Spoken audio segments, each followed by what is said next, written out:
I think all of us have had the opportunity to be a participant in a Zoom, and we'll definitely walk through some of the functions of how you can optimize being on a Zoom as a participant, but also kind of navigating into kind of being a host of a Zoom, because we've all been in the meeting where someone else is the host, but like, for example, I am the host of this meeting, but I'm not doing anything that anyone else on the screen couldn't do.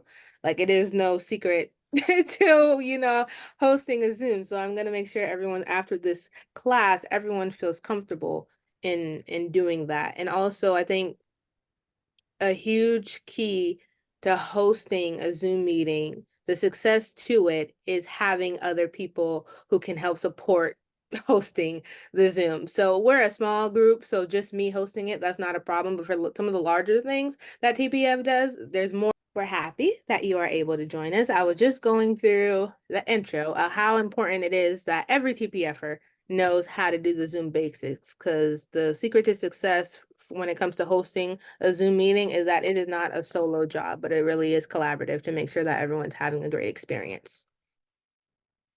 So, as always with TPF Tech Excellence classes, I'm going to walk through the main elements of things, and then I will turn it over and I will walk through everyone through the steps of them doing it themselves, because that's when I find that people have the most questions.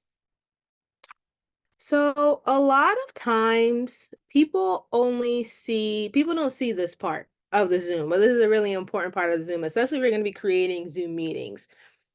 So Zoom has an online web portal. This is where a lot of the creation happens. And there, yes, there's a lot of buttons and features, but don't let that intimidate you.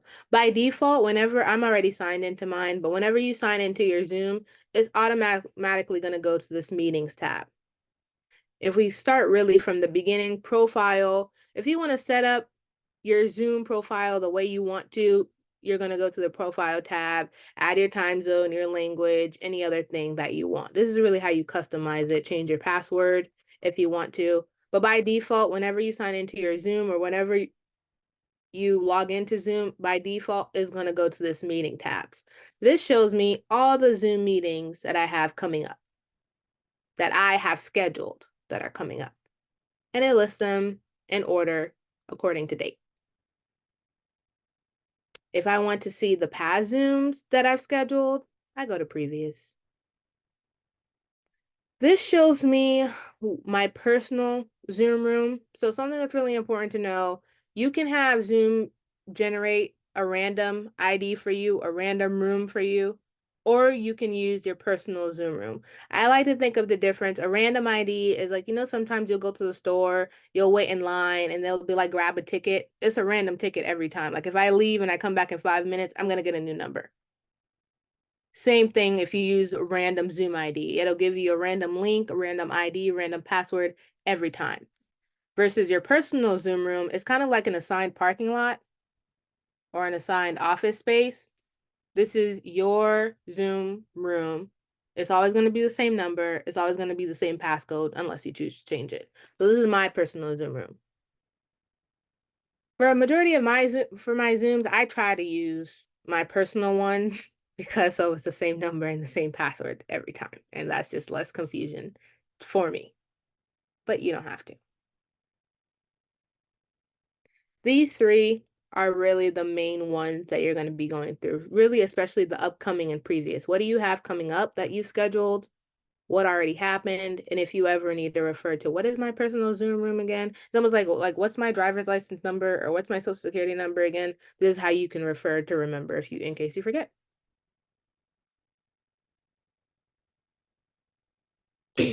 Yes, Tina. In the previous ones, can you go back and watch them at any time? Like, let's say you missed one and you want to go back and watch one. I would have to have recorded it. Okay, So but most of the TPF ones are recorded, aren't they? Most of them. Yeah. Most of them, but not all of them. Okay. Yes, Joni. I have my I have my personal Zoom. Do you see my picture on anything? Not my active picture, but like a Zoom. I mean, like when I come on your Zoom, how do I know I'm on my account or am I just a visitor to yours? Do you mind turning off your video for a second? Okay.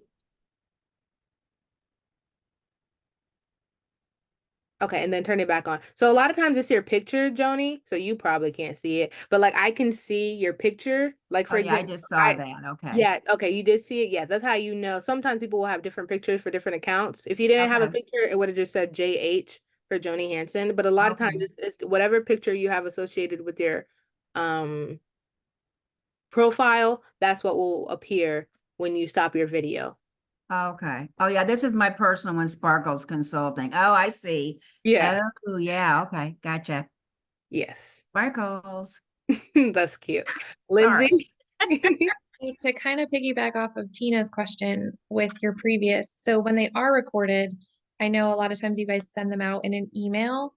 Is the email the only way that you can access the recorded video, or can you access it somewhere where you are right now? You can access it where I am right now. Okay. Yeah. Good question. I'll touch upon that, but very good question. But yeah, for the purposes of here, this is really, I guess if you're looking for something specific, if you're looking for something specific, you can go to the previous one. This could be kind of helpful. If you want to know all the meetings that you had in January for some whatever reason, this is where you can go. And this is red because it's letting me know that this is being recorded at this time currently. So by default, always going to come to meetings. Well, what if I need to create a new meeting to add to this list? Thankfully, it's right up here. Schedule a meeting. Or it's also up here. Once again, a lot of times with these softwares, there's more than one way to do things. You'll just figure out that you prefer one way over another. That's absolutely fine. Once I click on schedule a meeting, I think if you use if you have used any calendar app, this is pretty similar in that. You name it, you pick a date and a time, how long you anticipate the meeting will be. If there are minutes, you can. Time zone by default is going to pick whatever time zone you're in. If it's going to be a series of meetings, you would click on reoccurring meeting. Like if we were going to have this tech excellence class weekly, every Friday, I can make this happen. So instead of creating one invite, it's going to create a series of invite until I tell it to stop by this date or after a certain amount of time. So you can create a one and done meeting, or you can create it reoccurring every Monday at 6 o'clock, the first of the month, the third of the month, whatever you want. Registration, a lot of times CGLR, the National Campaign for Grade Level Reading will do this, but sometimes I don't know if anyone has ever been on the Zoom webinar where it's telling them to register. If you haven't, okay. So this is actually just like a registration. It'll create like a registration form. So you know how everyone did like a Google Forms to come to this class? If I wanted, I could have had you register through Zoom, where it would have been like first name, last name, email address, add this to your calendar. You have now registered. And then this is the part where I was talking about the meeting ID. A lot of times by default, it's always going to be on generate automatically. I try to click on personal meeting ID because this is always going to be the same. This is always going to be my ID number. This is always going to be my password unless I decide to change my password. At this time, it's just 1, 2, 3, 4, 5 because I don't need anything complicated in my life. Yes. And then by default, I just leave all these things the same. So really what I'm worrying about, the name of my meeting, so I know what it's going to be about, or when I see it on my calendar, I'm going to know what it's going to be about. The time, the date, whether do I want a random ID and password, or do I want it to be my personal one? There is really no wrong or right. I just personally like consistency, especially since I'm creating a lot of agendas. If it's always the same link, even every time I create, I can reuse an agenda, and even if it already has a Zoom link on it, I know that's okay. I don't have to change it because I'm always using my personal meeting ID anyways. But you can choose whichever one you want. Any questions so far? Yes. Yes. So for your personal meeting ID, is that just your personal like cell phone number or just numbers that you made up? No, they assigned it to me. It's like an assigned parking spot. Like the parking spot number is already created. It's just assigned to you. So this number already exists in the Zoom world. They're just assigning that this number, this password is associated to Tina. Okay. Yes, Elsie. Is there a reason you skipped past attendees? Yeah, because I've never used that. Typically, I send people the link. I will say that Zoom continues to evolve. I have not used that feature. Okay. That's why I skipped over it. But yeah. Once we go to our practice session, I can test it out and see what happens. And that's what you'll find with these software. Like we can definitely have this class today, and by next week, things look different. Just because they continue to, like, we have no control over that. It just continues to evolve as Zoom tries to get, I guess, bigger and better. But some of the main, I know the main features I have used is what I just shared with you, Elsie. Yep. Does anyone have any questions on that? So I just kind of created, I just created a meeting for Saturday. So I click save at the bottom because that's important. Whenever you click save, it'll let you kind of do like a little review of it. Does everything look correct? Is the time correct? The day correct? Is everything look like the way I want it to look like? Yes, it does. If you want, you can copy the invite link right here. It says it's been copied, and I could just paste it into an email and send it to everyone. And now you have the Zoom link, and now you add it to your own calendar. Or I can have Zoom kind of create a calendar invite for me, or an Outlook calendar for me, or even a Yahoo calendar for me. So if I do that, I'm going to simulate what that looks like. I'm going to click on Google Calendar. I have multiple Gmail accounts. So you're going to select on the Gmail account that you want the invite to be coming from, which is going to be your TPF one. I'm going to say, okay, I want to do that. By default, whatever Gmail account you signed into first, Google has a trouble of keeping track of your different email accounts. So even though I selected on my TPF account, it went automatically to my personal account. There really is no way around that unless you just want to be signed into one Gmail account at a time. But because I'm aware, even though I selected my TPF email, it glitched, it went to my default personal one, I'm just going to come back up here and click TPF again. And now it's like, oh, okay, I get what you wanted to do now. And so it already created this for me, like the Zoom, the same date I had put on my Zoom meeting, the same time, the link is already here. All this wonderful information is already here for me. All I need to do now is start inviting people. Well, I don't know why it's not popping up Lindsay's name. Well, I don't want to send, let me see Joni. Yep, okay, only Joni worked. So now I can start adding all these TPFers. And then once I save it, they're going to get a calendar invite like Kiara Lewis is inviting you to the Zoom meeting.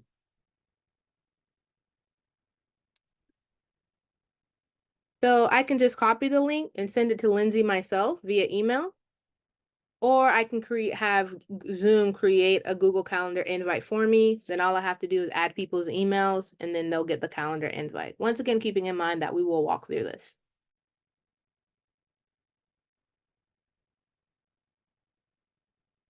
So you can copy it here, you can copy it here. Just once again, just multiple ways to copy. We will walk through this as well, but I think something people may not know, like, yes, you can go on Zoom on your computer. Yes, you can download the app, but you can also call into a Zoom meeting, which I don't know if everyone knows that, but we will walk that together in case, your internet sucks. But you can call into a Zoom meeting and it's not that hard. Going back to something that Lindsay had mentioned earlier, like what if I want to find my Zoom recordings? They're here. And I have way too many of them. But you have two types of recordings. You have the cloud recordings and you have local recordings. If you choose to record something to the cloud, that means it lives in some storage place other than your computer. It lives on the cloud, not on your computer. If when you, and once again, so everyone can see that there's like a record button on the bottom of your Zoom screen. Whenever you click it, it always asks you, where do you want to record to? Record to the cloud or record to your computer. Record to the cloud means that at the end of it being uploaded to the cloud is going to pop up here. If I record it on my computer, Zoom is automatically going to create a folder in my documents folder. On my computer is going to, if I go to my documents, it's going to say Zoom, and then I will find the recording there. Keep in mind, depending on the length of your meeting, it can take some time for it to be available. So if it's like a 1 hour meeting, I'm not going to be able to access it on my computer within 5 minutes because it takes some time for it to package together. If I recorded it to the cloud, I can share the link to where it lives on the cloud. Or like Lindsay was saying, if I click on it, it'll show it to me and I can play it that way directly on here, or I can download it, or I can copy the link.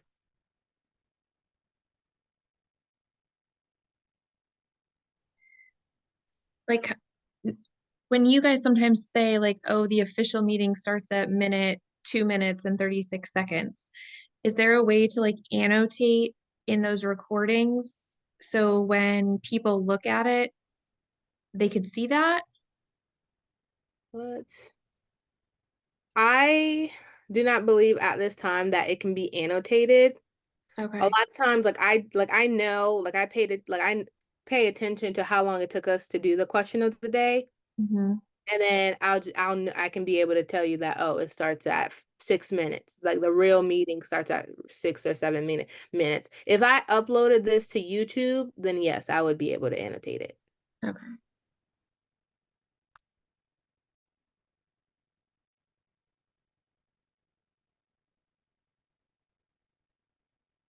Keeping in mind though, even with the free or the paid version, you do have limited cloud storage. And a lot of times CPFers, we're talking about like hour meetings, sometimes more. So it's gonna get full pretty quickly. So a lot of times like I'll download the recording and then I'll upload it to Drive. So I'm not taking up so much space on my Zoom. And a lot of times that may, like for TPF, either we're sharing the Zoom meeting with you through a YouTube link or we're sharing it through Drive.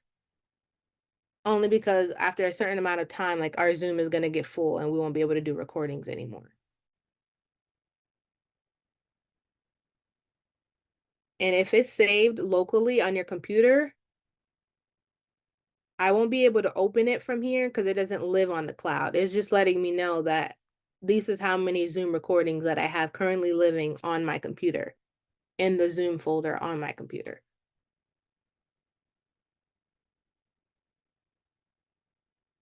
And the other most important thing for people to know is the settings. Please never be afraid to explore your setting because a lot of times if something isn't working right or if you don't like the way something is, the settings is typically where you can go to change it.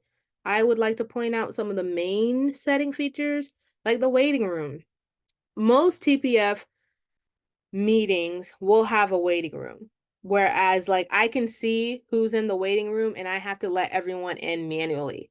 Versus if I didn't have a waiting room, like everyone, like once you clicked on the join meeting, everyone would just come in.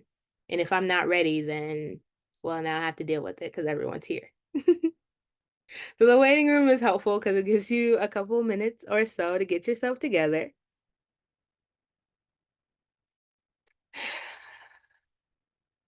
Do you want to start every meeting with your video on? Do you want to start every meeting with your participant being required to have their video on? Once again, that's really up to you. Just wanting you to know that's an option. Do you want participants to be able to join a meeting before you do? Do you even want to have a personal meeting ID? And then do you want to always use your personal meeting ID when scheduling a meeting? Yes, Tina. How do you let them into the waiting room? I will demonstrate that once we get to that. I will try my best to demonstrate that. I'll probably have to like make someone, I'll probably like make all of you co-host and then I'll leave, and then you'll see what it looks like, and then someone will let me in. Okay, I'm just wondering, like, is there just like a button that says let your guests in or something? Pretty much. Okay. It's really that easy. Yes, it's no secret. It's really that easy. Meeting chat. Do you want everyone to be able to talk to each other? Do you want them to only be able to talk to you? Can anyone use the chat? Can only, so once again, just customizing who's allowed to use your meeting chat. Co-host. Do Do you you want the, oh yeah. change that stuff for like each individual meeting? Or do you have to make it your master setting and then go into your master setting to change it if you want it? Like say this meeting, you didn't want us to be able to use the chat. Do you have to change it here only or, okay, Yeah, you're gonna have to change it each time.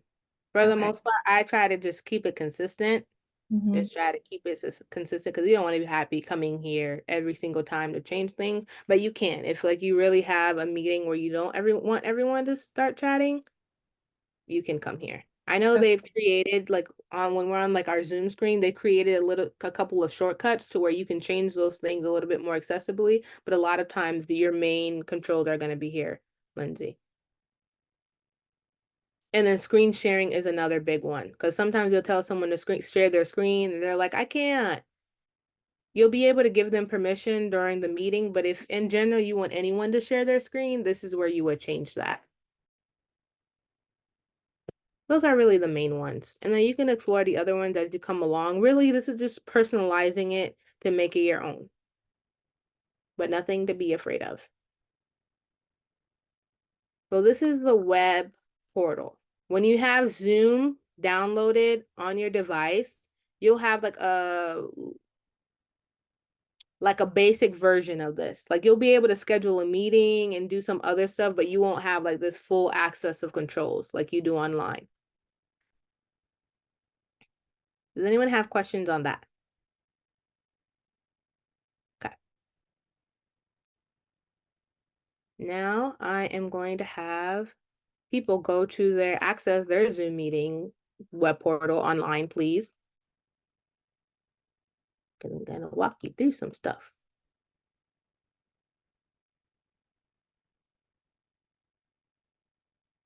How do I do that while the Zoom window is open?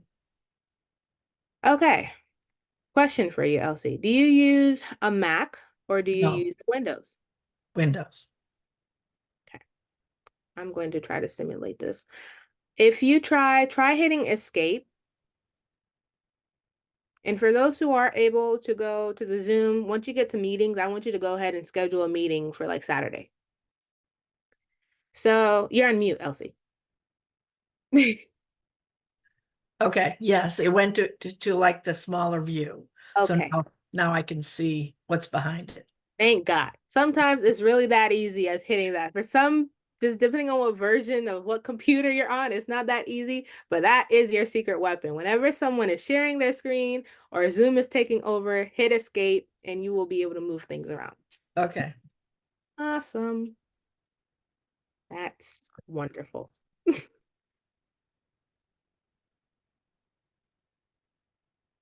Okay. So once again, just give me a thumbs up when you're able to get to your Zoom account. Okay. And when you're able to sign into your Zoom account, okay? And you're gonna go to schedule a meeting.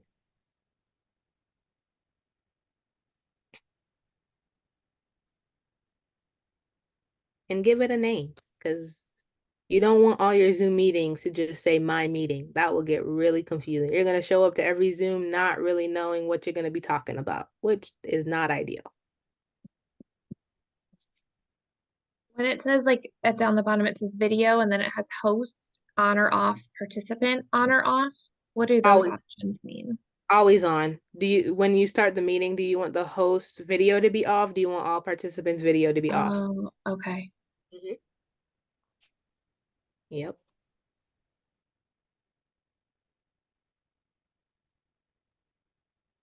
Yes, Joni, you're on mute, by the way. Okay, I'm in making a meeting, scheduling a meeting. Okay. Awesome. And you said Saturday, Yep. Any specific time? Whatever time you'd Okay, not too early. like. Whatever time you'd like. Okay.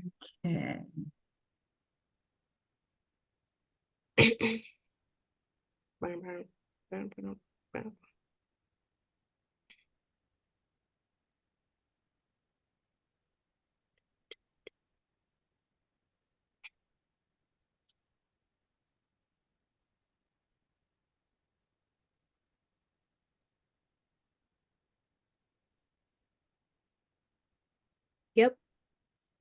And once you schedule your meeting, where am I? I want you to drop the invite in the chat, please. That's awesome. Drop the what? Drop the invite Invite into, into the chat, please. So kind of like what Lindsay did. So first you have to create the meeting and save it. All right, I'm a little behind here. I had to re-sign in and Not a change problem. my password, so I'm like, Yeah, I know. That's bound to that's bound to happen. I've been there. That's okay. like, what is it? Okay, so I gotta go, I'm in my profile. Then you're gonna go to meetings, right under profiles, meetings. Oh, there it is, meetings, okay. And then on the right-hand side, you're gonna see that blue schedule a meeting Yeah, button. and you said for Monday? Saturday, whatever time Saturday. you like. Saturday, okay. Um, So when it automatically does the password and you can make the password whatever you want, but why do we never have to type in the password when you send it to us? Is that because we got the direct link? Say that again. So it has you make a password, Mhm. but when you like send or when anyone at TPF sends the invite, we don't actually have to put in the password. Is that because we were invited or like on the list? It's already in it. It's even though like it's not like even though my password is like 12345, like you don't see that in the URL link, but the passcode is already like in every URL, there's somewhere where you'll see PWD, which is like giving you I don't know how that works, but the password is already in the link, which is why you're in the clear. and after we hit save, then what do we want to do? After you click save, I want you to go ahead and click on the copy invitation on like the bottom. Yeah, You can go ahead and click copy invitation and then click copy meeting invitation. And then drop that in the chat, please. I think I did it. Okay. Yes, you did it, Monique. You Yay. did it. how do I get to my clipboard? So you've copied. So I want you to go ahead and act like you're typing something in the chat. Elsie, once you like click on the chat, click on as if you're gonna type something in the chat. Uh, goodness. And in the beginning, moving around your different screens can be a little bit pain, but over time you'll get comfortable with it. But please don't, you're doing great. I can, I can't even get back there.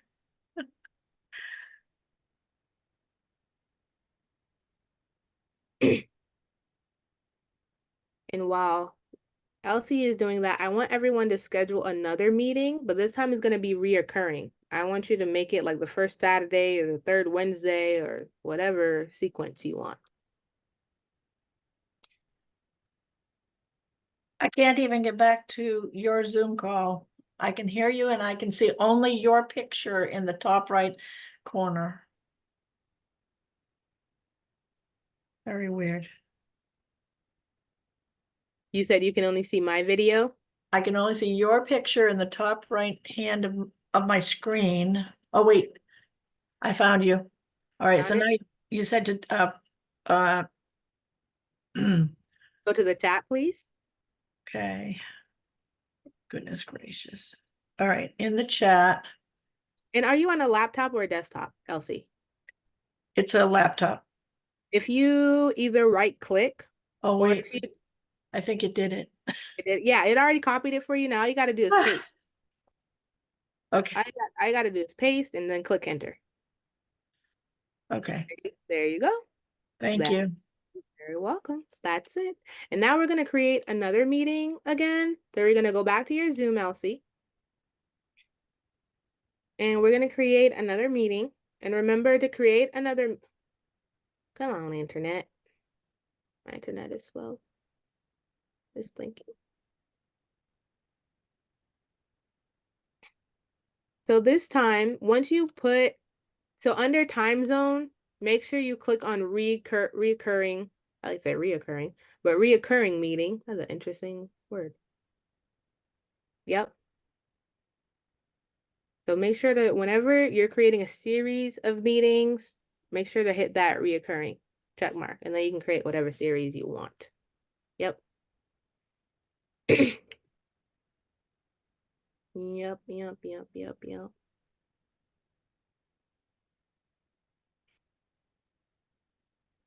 And you can have this series of meeting end on a certain date, or you can have it end after a certain amount of time. Like we will meet every Monday at 3 o'clock for 3 times. After that, it'll stop. Or I want reoccurring meetings, but I wanted to stop July 1st. Whichever one you prefer, it'll do. Okay, did I just do something different? Because I noticed Tina and Lindsay both have the longer, You may have, I did you just did the link. Was I supposed to do something different? make sure, did you make sure that your meeting was reoccurring? Yes. Okay. I think So, Tina and I think copied the invitation. So underneath oh, where that's it why says I did the link, link. you did the link, and I think we did the invitation. That's why. That's why. Okay. Or are we supposed to do the invitation? Either one. Okay. You know, Well, I would recommend you try the invitation just sometime as a visual. It's nice to see. Yep.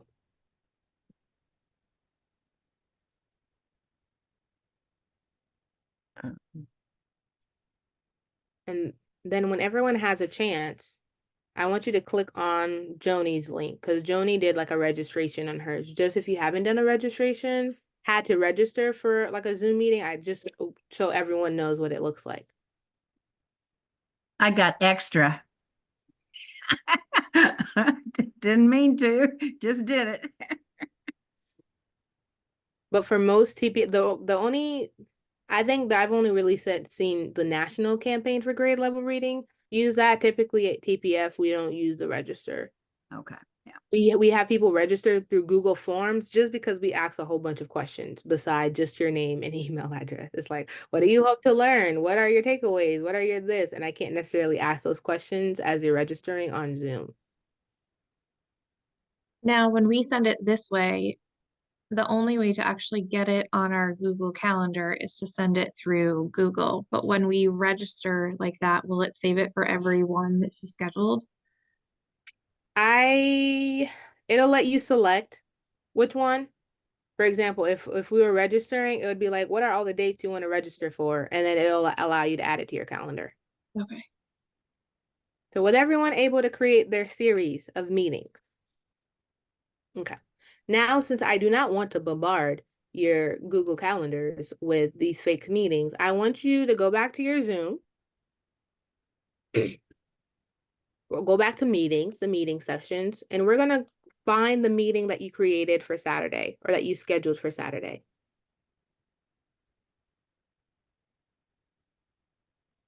And just click on it, please.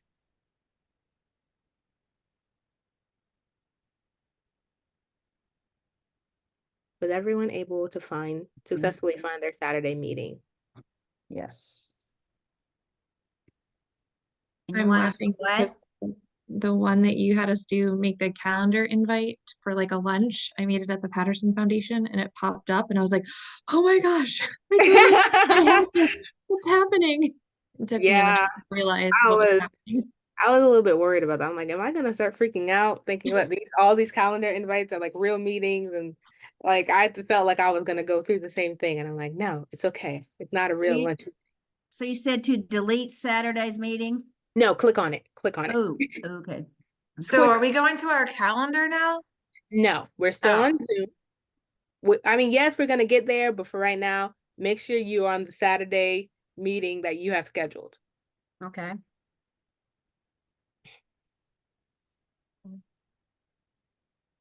You there, Tina? Yes.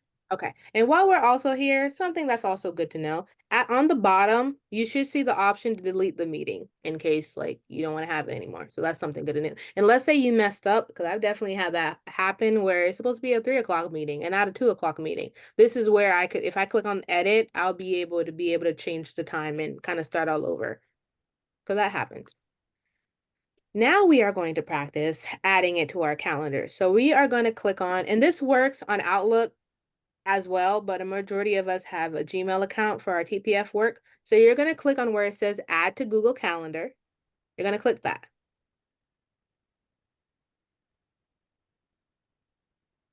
I'm going to be under the assumption that everyone here is signed into more than one Gmail account. So when all your Gmail accounts pop up, I want you to select the TPF one, whichever one that may be.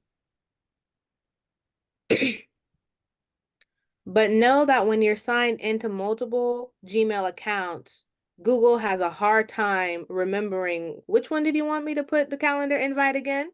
So on the upper right-hand side corner where you see a little picture, I want you to hover it to see, is it actually signed in to your TPF email account or did it default to another one? Defaulted to my personal. Okay. If it default to your personal, Joni, I want you to just click on the little circle with your little picture on it. Okay. And then click on your TPF email on that list that just pops up. Okay. Yeah, it was there. And then it should be like, oh, okay, now I know what you're trying to do. Better. Yeah. Okay. There it is. Now it's already created everything that you just created in your Zoom invite. Zoom just kind of recreated it here. But now if you want people to actually start coming, you need to invite them.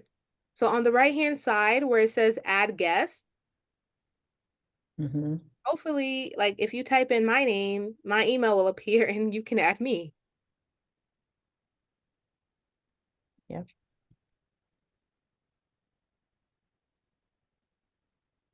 Then hit save.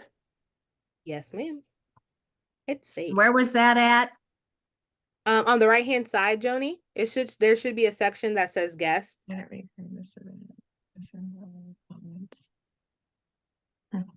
right, you may have gotten Right it. hand side of the, On the calendar. You see where it says the calendar stuff? Like, is that the time right and everything on the right-hand side? oh, yeah. Oh, what am I doing? I don't see that on my Zoom page, right? No, we're on the calendar now. Oh, So you duh, should you okay. should see this. Hmm. And this is another Oh, way. yeah, I see it. Okay. Yeah. Duh. And sometimes if you don't see it, that means it's not with your TPF Gmail. That's also another indication that Google switched to the wrong one. Because if you're not seeing the guest option to add someone, is because it's linked to the wrong email. And so once you add the person's email, the rest is pretty standard. A lot of times, everyone here at least have received a calendar invite from me. This is a channel I went through to make it happen. Instead of sending everyone the link, I wanted to send a calendar invite. So all you have to do is select yes, I'll be there. It'll automatically be on your calendar. Because I've learned if you're relying on someone to go to their calendar to put in the date and the time, and that just might not happen. So if you can just streamline the process and have them just select yes, I'll be there and have it added to their calendar, that is ideal. Yeah, I love that. Yeah, well, that's like when Carolina sends us calendar invites for events. Once you Yes. click yes, it's on to calendar. I'm like, wow, that's brilliant. And then I Exactly. discovered recently, when you click on that on the calendar, it has her whole description of what you need to pack, which I didn't know before. I was saving the email to go back and see what do I have to pack. So that's a nice time saver. Exactly. And keeping in mind that even not everyone knows as well. Like you're sending them the calendar invite, not everyone knows how to manually put it on their calendar. So anytime we can streamline things, that is ideal. What questions do people have for me on that process?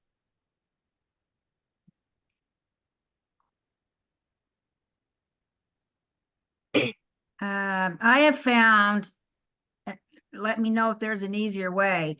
That the easiest way for me not to lose all the Zooms that we have hanging out there is I sleep them and date them the morning of the event, so it pops up every morning of that event. Is there an easier way? Say that again for me, Joni. Okay. On your Gmail, when you get like a Zoom link, like you send me a Zoom link and it's like Yes. for February 15th, Yes. I just sleep it.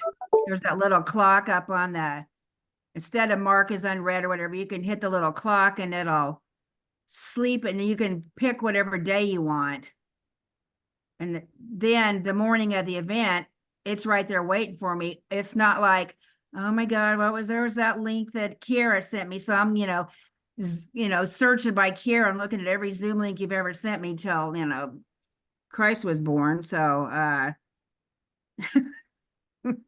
So if the question is like, how can I easily find my Zoom links? yeah. Interesting and interesting Sorry. way. I get a little wordy sometimes. No, not a problem. Not a problem. That's funny. 1 second, because I'm gonna find meetings that I have been adding to. So for the most part, a lot of times, like you will, how do I say this? I think the most important thing is like once, like let me share my screen. Let me stop talking. Now I'm losing my words. Let me stop talking. Like if I want to know, like whenever someone sends me an invite, Joni, like when it's time for me to join the meeting, I just go to my calendar. Like as long as someone sent you if the person just sent you a link, then okay, you need to go digging. Okay. You need to go digging through your. Okay. But if the person sent you a calendar invite, like as soon as I go to my Google Calendar here, And it's there. Google Okay. Calendar, it's there, and then all I have to do is, well, not double click. All I have to do is click on it, click the link, and then boom, I'm in the meeting. Okay. I see that now. And if someone doesn't, well, someone may not know how to, but by default, kind of the standard is if you invite me to a meeting, please send me a calendar invite. Because I've had like just separate links that I don't think went to to a calendar maybe. So that was maybe why I had to do that as a backup or I started doing that. So okay. But Or yeah, if most people probably do as a calendar link. Okay, thanks or for that. if the person doesn't send you that calendar invite, you can create your own, Joni. Like I would go to create, and this is what I say is a hindrance. If you make people do this, they're more likely to forget that they have a meeting. Okay, meeting with Joni. Let's say Joni emailed me the link. Under here where it says add location, I'm gonna copy and paste the Zoom link. Okay. So then I'm just gonna have to do it myself. I'm gonna take whatever they sent me, I'm gonna paste it here. And now next time when it's time for that meeting, it will be here on my calendar. Fine. I So get that.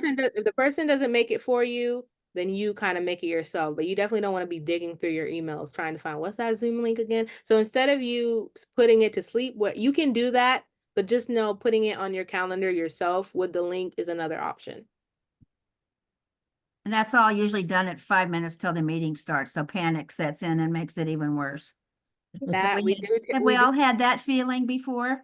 Yes. Yes. Yeah. So much more. Oh my God, I'm gonna miss the question of the day. Ah. Yes, Tina. So I've had it before where I never got the email for the Zoom. It just showed up in my calendar. And luckily I was looking at my calendar like 2 days later and I was like, oh, I have a Zoom next week on this Wednesday that somebody sent me. And it just showed up on calendar, but I never got an email about it. Huh. That's So then, yeah, are you always supposed to get an email and then a separate calendar invite? yes. Okay.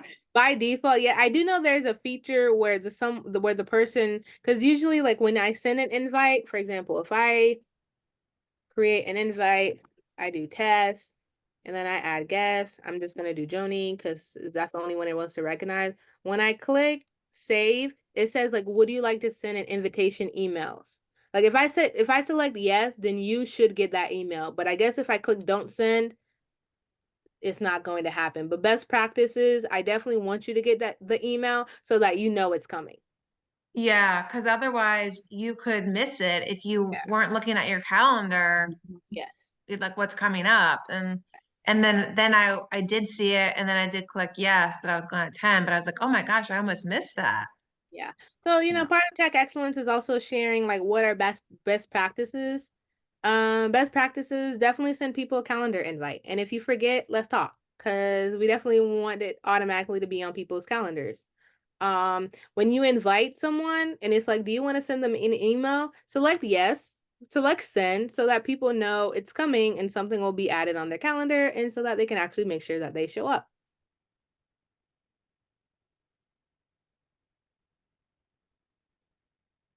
Any questions? Okay, I'm going to discard that. And also, once a meeting is created, you can edit it from here. Like if I needed to change this to 1:30, like I can do that and then save it. Does that send everyone the correction? It automatically will correct for them. Yes. Oh, okay. If you were the one who sent the calendar invite, yes. But if I had you manually do it, Joni, then no.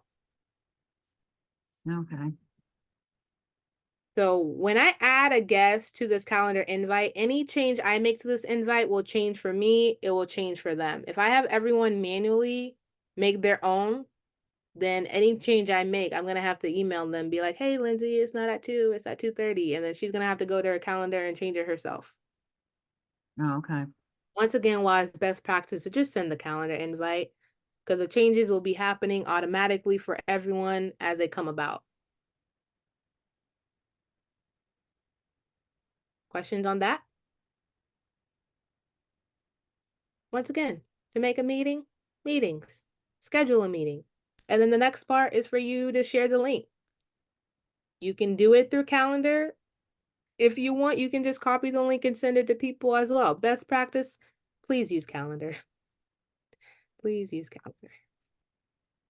That is the web part of Zoom. Now moving into this part, the Zoom application itself. And just so everybody knows, a lot of us may have the Zoom app on our desktop, but some of us don't. There is actually like a browser version of Zoom. It took me a while to know that, but like if someone sends you a Zoom link and you don't have the app downloaded, it will open like a web version of Zoom.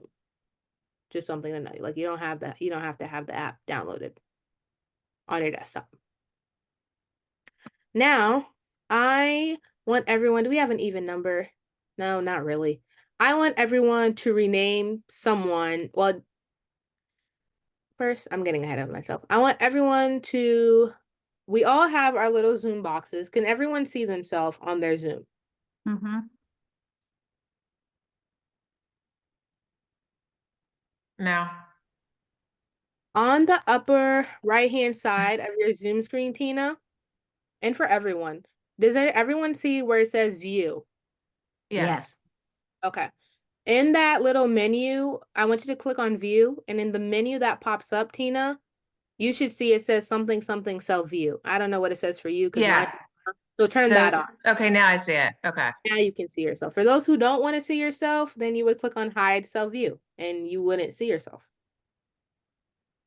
I want us to toggle through the different view options to see what it looks like. So I want you to click on view, click on speaker. And now it should change to whoever's talking. That's going to, like, whoever's talking, that will take up like your full Zoom screen. So that's kind of like speaker view. In case you're like in a Zoom with 30, 40 people and it's like, who in the world is talking? If you change it to speaker view, that person will automatically become the most important thing on your screen. Now I want everyone to select gallery view. Now you can see everyone on your screen. And if we had 20 or 30 people, there would be like different pages. Like there would be arrows on the bottom of our screen where we can see the different pages with the different people. And this is this is the view that you do when you take the picture. Absolutely. Because I want to see everyone. And if I have multiple pages, then there's no way around that. I got to take a screenshot of each page. Now I want you to click on immersive. Well, yeah, this one's kind of weird. I don't really use it, but I guess it's good to know that it Click on happens. what?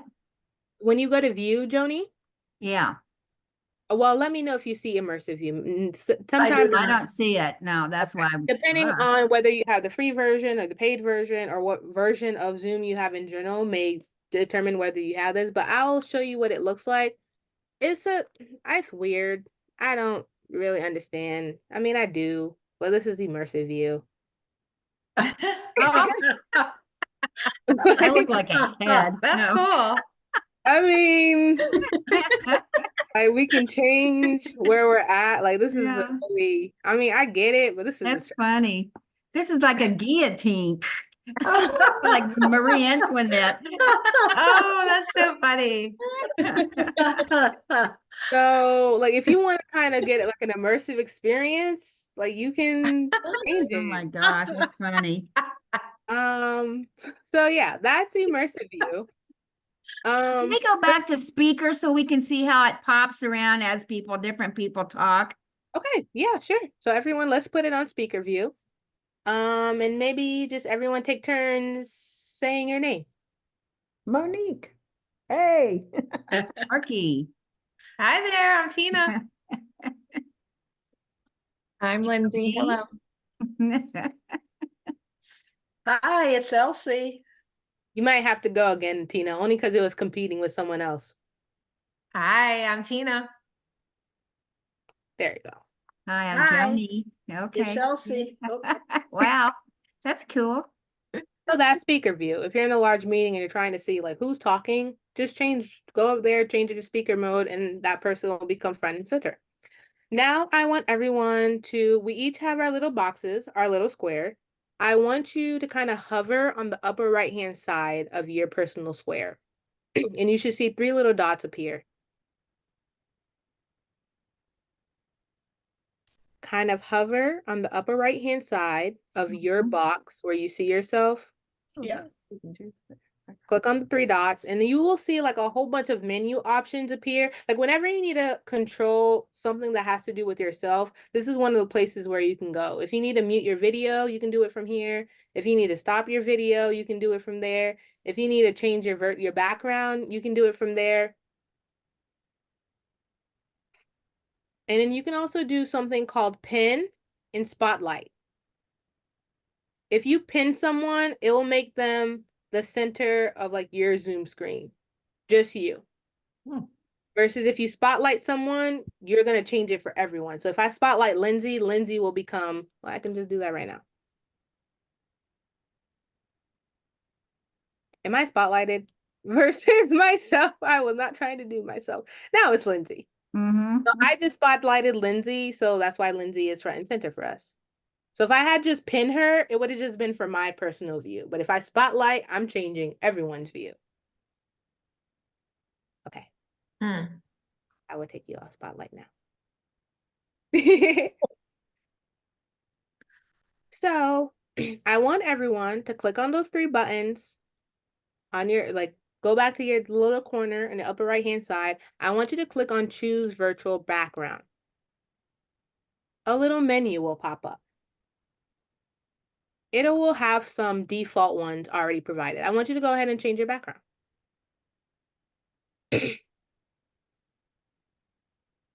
Yes. And it might sometimes, depending on if there are words, it might look backwards to you, but it's not backwards to everyone else, just so you know. And you can also use filters. So you use the filter, Tina, which is also another option for people. I want you to try using a background. Okay.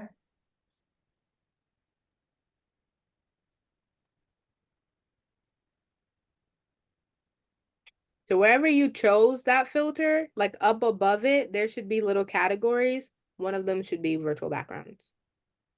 Yeah, I see virtual backgrounds, but I just see none or blur. Interesting. Keeping in mind, once again, different versions of Zoom, different device will give you different options. Once again, compatibility for technology is a big thing. So sometimes you don't see stuff, not because they're doing something wrong, just because of compatibility, you just don't have that option. Well, and I think here, like mine shows, like Tina, it says none blur, but it also shows my background, which is a picture I uploaded a couple months ago when I was playing around with it. And I think that was when where I initially signed in, there was a place, and I don't remember how I did it, to do background, and I had the different options like what Joni has. It had the green leaves and stuff like that. But Interesting. I'm not seeing, it's weird, I'm not seeing those options now. It just, Yeah, that's I happened to me. so And just my sometimes that is a setting thing. So once again, I even saw that in the settings when you go to Zoom settings, Tina. One of them is you can have your virtual backgrounds turned on and off. So it just Okay. may be as simple as you need to go to your Zoom, go to your settings, look for that one question asking about virtual background, and make sure that is turned on. I also updated my Zoom this morning. It automatically updated, so maybe they threw in some goodies. So I want to make sure everyone has that little virtual background Oh, bubble. Kiara, how do I take it off? Yes, I would like a croissant. Yeah, yes, yes, Elsie. how do I take it off? Oh, how do you take it off? Yeah. When you let's make sure everyone is back in our little virtual background bubble thing. You should have an option that says none. Oh, You can take it off that way. Kiara, Yes. I cannot turn off speaker. Oh, when you go back to view, Yeah. click on gallery. Oh, thank you. Welcome. I thought I just had to click Hmm. it again. So once I want to make sure everyone's virtual background is It's not going still away. like click on the little bubble. Hmm. Okay. Is everyone on the virtual background little pop-up menu? For you, Monique, you're in filters. If you scroll, like the first filter is none. You can Oh, select. there it is, none. Ooh. I want to make sure everyone make sure you're on the virtual background tab. Mhm. And I want you on the right-hand side, you should see like a plus button. Mhm. Mhm. I want you to click that plus button. And I want you to click on add image. I'm hopeful that everyone has an image somewhere on their computer that they can use. So that we can demonstrate that this is how you add your own personal image. Yes, thank you, Joni. That's how you add your own. Is it Hopefully- mirrored though? Exactly, yes. It looks backward to you, but it makes sense for everyone else. Joni. Okay. So you're Okay. good. That freaked me out a little bit too. Okay. So yeah, your image will always look backwards for you if you have words on it, but it makes sense to everyone else. Hmm. Are you looking for a picture, Lindsay? And you're on mute.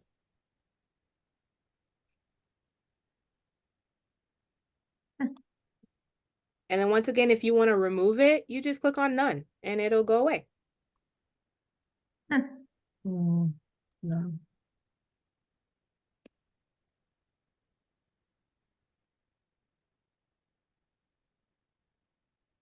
Are you good, Lindsay? Yes, I just don't have pictures on my computer. But once you click on that plus, you click add image, the image will pop up. And it might look a little wonky, like, is it backwards for me? It'll appear backwards for you, but it'll make sense for everyone else. And that's how sometimes like you and Sherry have either like the Patterson Foundation or the DA4A. That's just what you did. You uploaded it as an image. Yes, exactly. If there are any personal backgrounds, usually like a Stacey Mm. Ehrenberg or Nancy Henry will create those, or someone else on the team, and then they'll just share the image with you. And then that's how I get it onto my Zoom. For those who have taken the Canva class, you can that's also actually a template. You can just go to Canva, type in Zoom background, and you can make your own that way too. Just sharing. Yes, Lindsay, exactly. Now I want everyone to look, well, something I want to point attention to people. On the upper right, if you're out of the virtual background world, on the upper right hand corner, you should see like a green little shield. A green shield. Yeah, that's the best way. Upper left hand corner. That's the best way. A green shield with a Oh, check. yeah. You can click on it. Like Green if you, shield. yes. Oh, Up I see. Yes, Green Shield. You can click on it. This is a quick and easy way to get like the ID and password for your Zoom room. And like sometimes like someone will be like, I lost a Zoom. Can you send it to me? Like I'll just come here, copy the link, and email it. Instead of having to like sign in, remember my password, all this other stuff. Copy, send it to the person. Is everyone able to see that Green Shield? Okay, good. Now turning our attention to the bottom of our Zoom screen. Everyone's familiar with the mute, with the stop video. If you click on security, since I am the owner of the Zoom, I don't know what it appears for you guys when you click on security, or it might not even appear, but I want you to click on participants. The number will always tell you how many people are in the Zoom room. If you click on it, it'll list everyone's names. And right next to them, right next to their name, you'll see a microphone and a camera. If anything is in red, that means that thing is turned off. So like next to Monique's name, like her microphone is on red, that tells me she's on mute. If her camera was on red, that means her camera's off. So only the host can like mute everyone. And then you Yes. can also make someone like a co-host. Is that accurate? Yep. Okay. And we will do You that. can't see that unless you're the actual host. Okay. Yep. Next, we have our chat feature. I want you to go ahead and pull that up. And above where you can type a message, you see where it says to everyone. If you click on everyone, you don't have to always send a message to everyone. If you specifically need to send a message to me, my name will appear and you can select my name and send like a private message to me. By default, it's on everyone, but it doesn't always have to be. You should see the option to record. I'm currently recording now, so you can't record. But if you were to click record, before it actually record, it's going to ask you, do you want to record to the cloud, which is like that online storage, or do you want to record to your computer? That means, do you want to save the recording in the Zoom documents folder on your computer? Polls and quizzes are a feature, but that's above Zoom basics, because we got to get the basics down first. And then we have reactions. I want you to react, pick one of the reactions. And this is also how you raise your hand. I want everyone to practice raising their hand as well.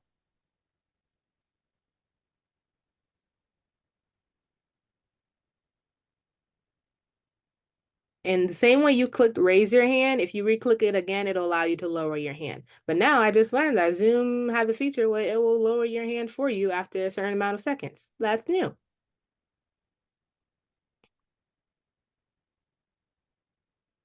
And then the only button that's in color, that's not by mistake.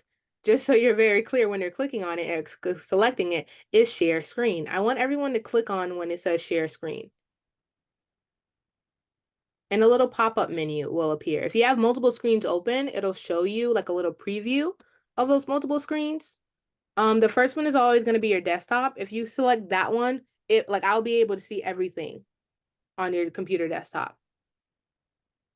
Versus if I select one of the other little pages,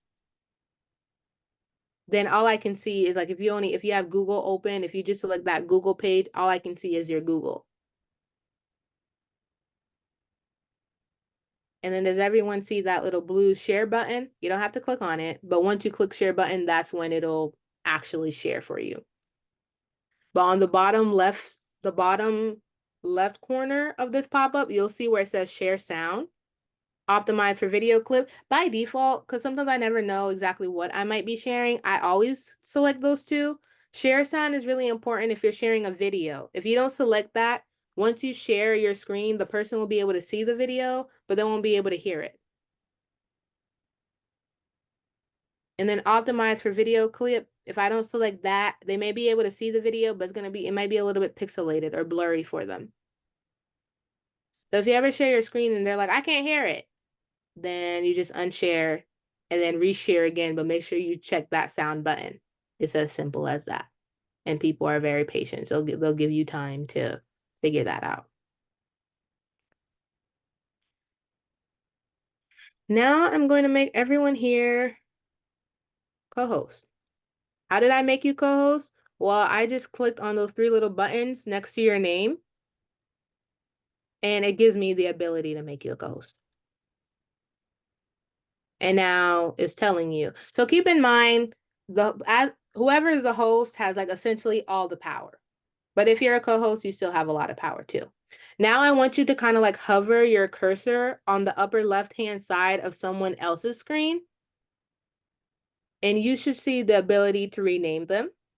You should see the ability to stop their video, to mute them.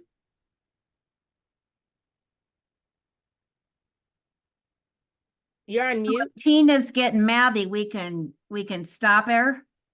Yes. You Okay. are okay. You're unmuted now, Elsie. I want you to hover, probably not me. I don't know. I don't think you, because I'm the host, so I don't think you can mute me. But maybe if you like go If I hover over Joni or Monique on the left side, all there is a little hand. It shows a little hand that my cursor becomes a little hand. I think you have to go actually on the right side. That's what I did. Oh, maybe I was saying it right. Sorry, it is the right side. I'm sorry. On the Forgive me. right side of Monique, I see mute or the three little button, Click on the three little dots. Sorry. Okay, Sorry. that's okay. And now you should see, now you can stop her video. Now you can mute her. Now you can do all these important things. So certain features won't appear until you are a co-host. Yeah, because we couldn't see Spotlight for everyone before. Yep, Right. but now you can. Oh, 'Cause now we've you got have the power now. got the power. And so whenever you see TPF has a Zoom, like Webversation, webinar, there are like 5 or 6 people who have these co-host features. Because sometimes, like, we're having a meeting and people are muting and they don't know how to mute themselves. Like, as a co-host, you need to mute them because we do not need to hear them trying to schedule their doctor's appointment for Friday morning as we're trying to tell them how to participate in Suncoast Remake Learning Days. So you have the power to mute them, and we want to make sure we quickly identify those people who maybe they forgot their videos on, or maybe they forgot that they're not unmute, and then we mute them so to distract from the program. And then keeping in mind, sometimes people will be joining by phone. And if you're able to identify who that person is, go ahead and rename them. Because if you're on your phone, you can't rename yourself. So they need you to do that for them.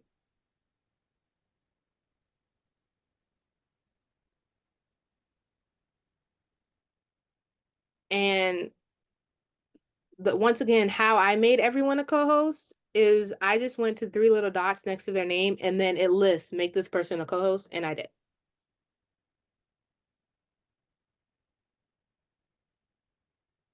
Any questions people may have so far on this?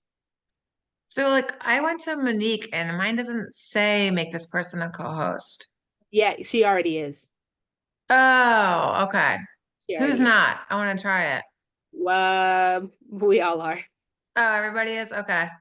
We all are. And in the same way, I can give you it. Okay, I can actually, we can kind of take turns. So Tina, you can make Monique a co-host.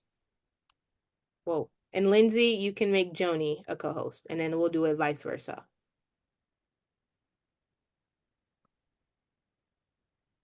It doesn't say it.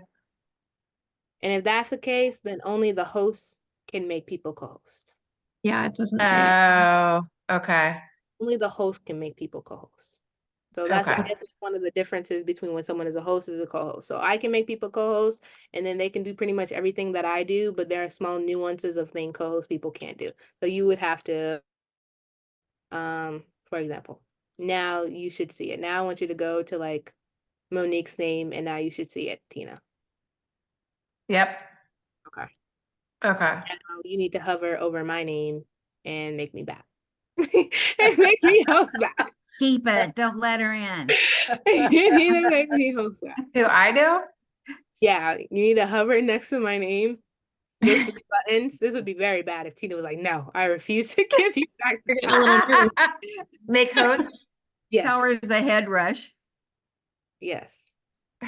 So it'll just be an option that appears. I got it. Any questions people may have for me about this? Lindsay, you're on mute. How it just popped up in the right, how it said like Tina made Kiara like a co-host. Is that what the same way that it pops up for so-and-so's in the waiting room? Yes, exactly like that. Let me, oh, I made everyone not a co-host. I can quickly, oh, almost, but everyone is I already have it on my phone, the Zoom meeting, and I will appear. So yeah, Zoom is really good about giving people notices about what people are doing so you can easily see what's happening. But in the meantime, does anyone have any other question for me as I try to join this meeting? This might be like more of like an advanced one, but if we were, oh, okay. So now everyone should see that it says Kiera's iPhone has entered the room. Oh, And now it says like, do you want to admit me? Okay. If I wanted to use like my headphones for this, is it best, could you log in on your phone and the computer like you're doing right now and just use like your headphones to connect to the phone and visual for the computer, or what's like the best way to do that? If you do that, well, you have to make sure one of them is not connected to the audio. Like if, like when, you know, whenever you log into a Zoom, it's like connect to audio. One of them, you have to say no. If not, there's going to be that weird feedback thing. So like when I joined on my phone, it was like, do you want to connect to your phone's audio? I was like, no, because I'm using my phone, because I'm using my computer for audio. And if those two audio meet together, it's going to be that like that weird sound Yeah. that people hear. So Yeah. when I log on to the computer and it says, do you want to connect to the audio? I would pick no. And then I would also sign in on my phone and use my earbuds. No, you could connect that one to the audio. The phone. So you would use your computer for the visuals. Mm-hmm. So make sure the audio is not connected. Yep. And then you would turn the video off on your phone, but make Mhm. sure the audio is connected. Okay. Or vice versa. Just make sure Okay. you have one video on one device and the audio on the other device. Okay.